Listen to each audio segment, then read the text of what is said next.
Hey everybody, Josh Sigurdson, World Alternative Media here, and of course we're joined by author and economic analyst here at WAM, John Sneisen, and we've talked about the IMF many times. We talked about how incredibly dangerous it is and how futile it is for the growth of an economy when in the long run it's just more centralization, more globalist control over an economy.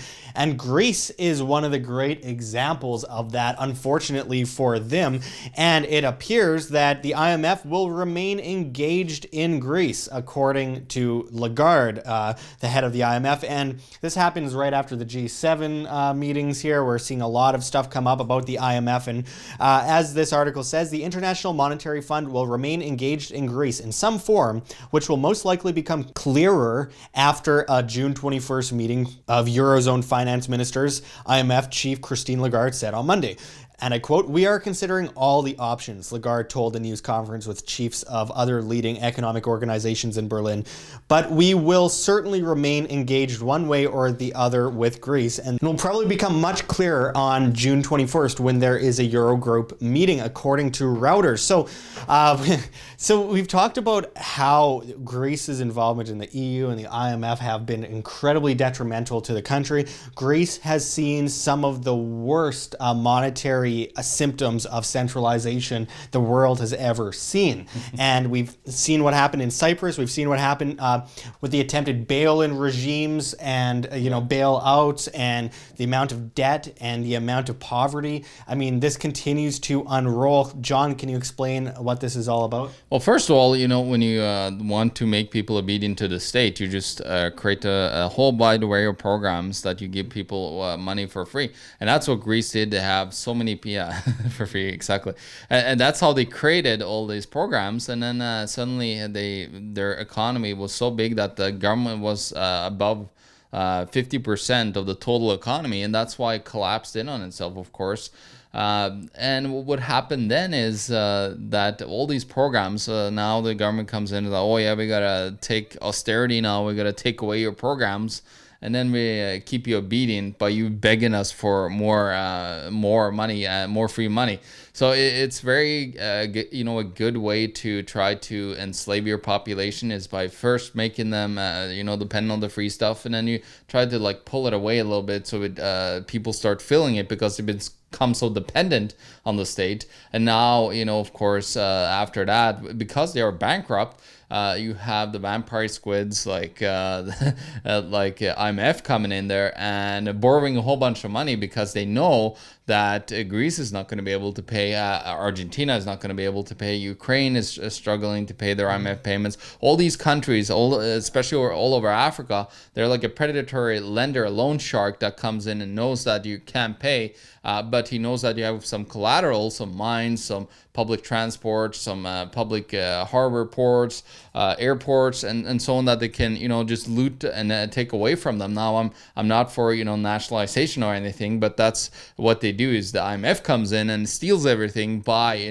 letting them go bankrupt and then, stealing their collateral. Yeah, not for statism in any way, but of course, the IMF vampire squid is a great way to explain it, as it's like they got their tentacles and everything and they suck your blood dry. And of course, the IMF is trying to push the centrally planned cashless society through the SDR, which many argue is futile. It's not going to be able to happen. It won't work because, of course, it's just a desperation move made by these big globalist banking entities. But the IMF's whole purpose is to push people into debt servitude, countries and individuals within those countries. And it works because people are forced into poverty and they're shoved down that bottomless pit of debt, and they're forced to ask for a ladder up from the government or the banking system, which pushes them into perfect servitude. So, John, can you go into why everyone should stay the hell out of the IMF, and we need to kind of sweep the IMF into the horror books of the past and go on as a free individual, free monetary and free market society? Yeah, well, as I said, they're a criminal cartel over at the IMF, the International Monetary Fund, and if you go and look at, they have created, of course, their currency, the SDR. There's a wide array of countries. Basically, every country in the world holds SDRs, and of course, if you look at the Greek numbers, Greece holds about 678 million SDRs in dollars. So that's what they actually hold. And then, of course, the total world, they printed 182 63 billion SDRs in US dollars. That's what they had when I wrote my book, The End of Freedom, How Our Monetary System Enslaves Us. So you can see that they have totally, used this SDR currency. They have it there already. Countries can use it for settlement in between each other. So they have they're kind of a little bit prepared, for something happening. They have it out there already. So people have gotten used to, have the allocations. Of course, I have their book on the SDR. I have the owner's manual, as they call it, for every country that uses the SDR allocations. This SDR is just basically a basket of currencies that they valued against, and then they have printed a whole bunch out of thin air. They actually printed a wide array of them during the 2008 crisis to prop up some countries, and then of course they've been involved in Ukraine, which I found it so funny how James Rickard called the SDR loan to Ukraine arms deal, basically for them to arm to fight against the Russians.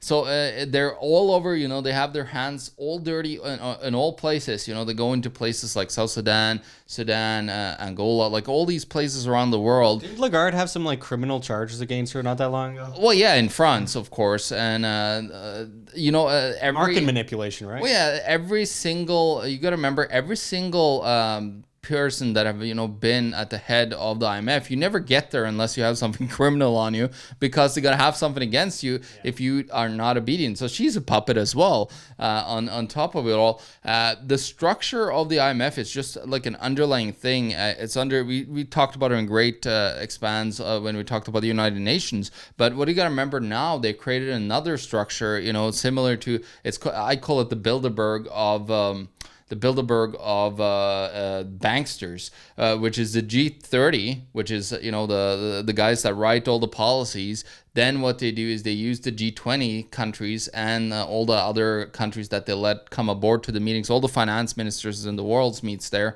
and make policies. And all these policies, like the bail-in regime was created there, a whole wide array of other banking policies comes out of that G20. And then we saw in the manual of the Exchange Stabilization Fund, going way back, the first example of bail-ins actually being mentioned back in their manual, I guess, from 1997 or so. Oh yeah, no, this wasn't even the manual. It was somebody that wrote about the historical aspects of the Exchange Stabilization Fund. They called it a war chest or a slush fund.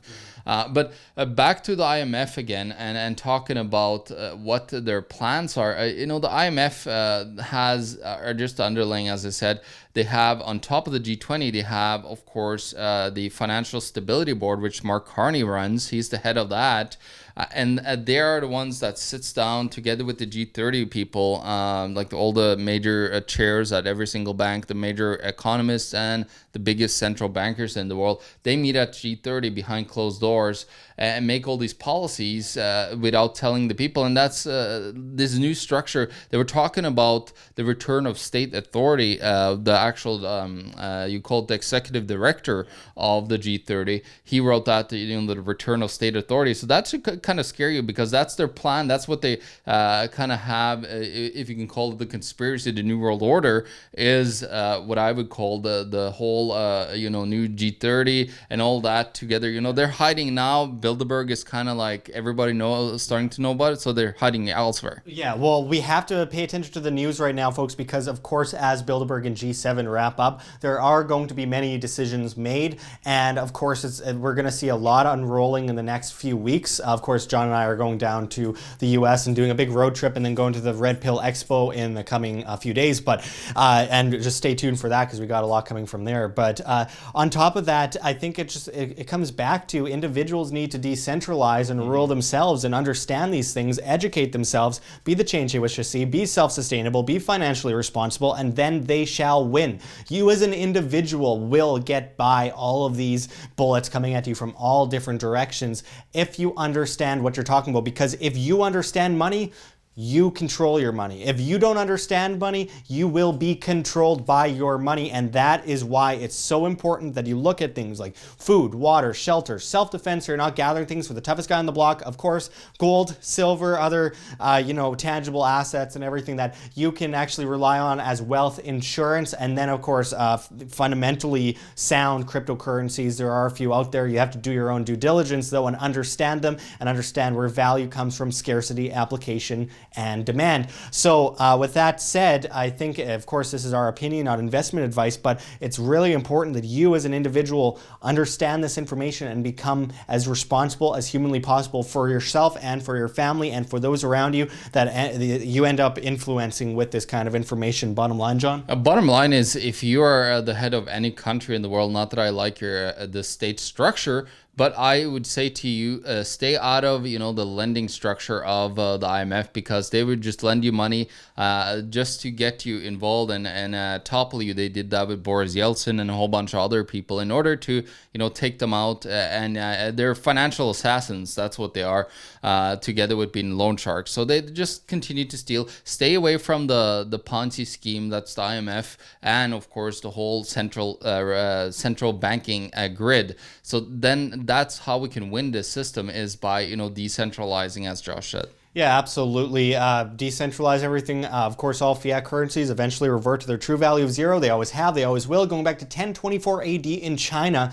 And this time isn't any different, folks. And of course, the fundamentals are off the table due to the level of manipulation in the monetary system as well as the market. So you can't put a date on the crash, but you know what's going to happen inevitably. So that's another reason why you have to decentralize and prepare yourself, because the henchmen are coming for you. The organized crime cartel is trying to suck every last bit of blood and wealth out of you, and they want you to be a debt servant to them. So be very wary of what's to come, understand it, and decentralize and protect yourself and your wealth. Thanks for going into this with us, John, and until next time, this is Josh Sigurdson and John Sneisen signing out from World Alternative Media. Find the truth, be the change. Like what you see here, WAM? Don't forget to check the links below. GoFundMe, Patreon. We can't do it without you. Any donation is very much appreciated, especially as we are so overwhelmingly demonetized and censored by YouTube, as the ADL comes in and flags all of our content as hate speech. Also, check our Bitcoin address in the description as well as on the screen for you to scan if you please.